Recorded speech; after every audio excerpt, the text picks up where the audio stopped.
Mga hinigugma diya ni Kristo, nining segment Season 2, ika-13 o 14, depende sa atong paghihap, gitawag Church Entrustment or Empowerment of the Laity. Para namo usa kini sa labing nindot kayong reading, no? Pagbasa sa kaimportante sa mga laiko sa simbahan. Diya sa dokumento Christ's Faithful, gipahinumdum nga kita tanan giisa sa nindot nga dignidad pinaagi sa bunyag. Pinaagi sa bunyag nahimo kita mga anak sa Dios. We are the faithful of Christ. Kita mga anak sa Diyos, miyembro sa iyang banay. Niyamduman ko ang usa ka bantugan nga hari nga naingon sa iyang pagpirma dokumento iyang gigamit Louis of Puisay. Ang utana nga naman, ingon niya, ang akong dignidad nga para nako dignified kayo, dili tungod kay ako hari, pero tungod kay ako binunyagan. Ang akong pagkahari matapos kung mamatay ako.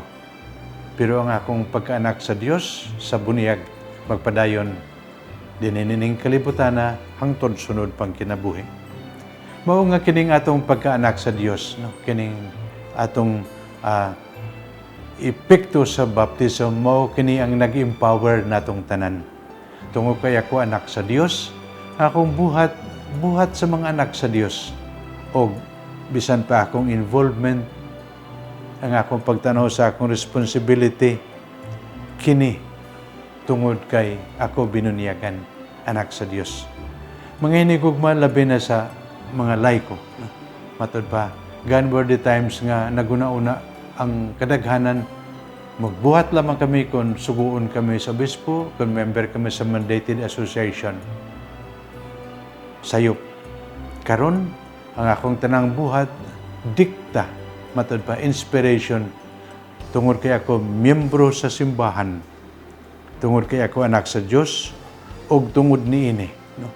Ang akong mga prayer, sacrifices, pagampo, ingon ko, priestly function, ang akong example, nindot nga pagtudlo, o ang akong mga pagserbisyo, nindot nga pagbuhat, kingly function. Dunay French nga pinulungan nga ang buti pasabot, no? Noblesse oblige, no? Nobility obliges. Buti pasabot tungod kay anak kita sa Dios, no? This high dignity obliges us to do something good, no? Mao kini unta ang atong pagtanaw sa atong kaugalingon. Dili tungod kay gisugo kita, pero tungod kay salamat sa Dios, bisan ordinaryo la ako, anak ako sa Dios. Mao kini, no? Ang rason nga naman nga dapat magbuhat ako maayo, magkabuhi sumula sa iyang mga pagtudlo, o magserbisyo, magpaambit sa akong mga hiyas, mga gasa, mga talents, kay kiniman ang buluhaton sa manag-igsuon. Kiniman ang angay ipakita sa usa ka pamilya. In a sense, we say we do not choose your family, tinuod. Pero tungod kay kita family, we are given the opportunity to care for each other, to love each other. Mao kini ang empowerment. Bisan pa gani sa parokya, no, gipahanumdum ang kura paroko, dapat, no, tunagod og bahin nga importante ang mga laiko. Pananglit lang Parish Pastoral Council, no, dili lang nga buot-buot lang paroko siya lamang, nindot kong pinagi sa meeting, mangonsulta. bisan pa desisyon sa paggamit mga property, no, o mga structure sa simbahan, admin board o Paris Finance Council. Dili maayo nga obispo lang magbuot-buot, pari lang magbuot-buot, no, paggamit sa kung unsay mga gamit diha, mga yuta o kung unsa may mga property, no, dapat involve ang laity. O bisan pa sa liturhiya, di ba ngay nga tanan nga kuan buluhaton sa pare, siya ma first reading, siya pa ma second reading, siya pa mga kanta, no, may papel siya, may papel ang laiko, no. Mao kini ang naangay sa simbahan. Sa lain-laing pamaagi, tanan kita gi-awhag to get involved kay ngano man, no. Matud pa, no, sa mga ni Kiara Lubick, like the rainbow, no. Nindot kong daghang mga colors, like the garden, nindot kong daghang mga flowers. Mao gihapon sa simbahan, lain-laing hatag, lain-laing grasya, lain-laing hiyas, no. Each one, priest, laiko, doing our own duty and responsibility. We are empowered, and the power comes from the Lord.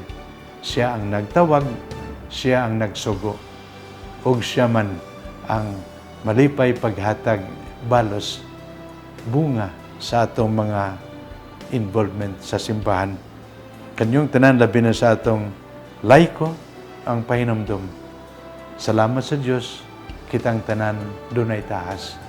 Each one complementing each other and hoping nga tungod niini mutubo bulambo ang simbahan o masangyaw ang maayong balita gugma sa Dios nga nagpaambit nato dahil daing hiyas o gasa aron when we put our gifts at the service of one another, we build God's church.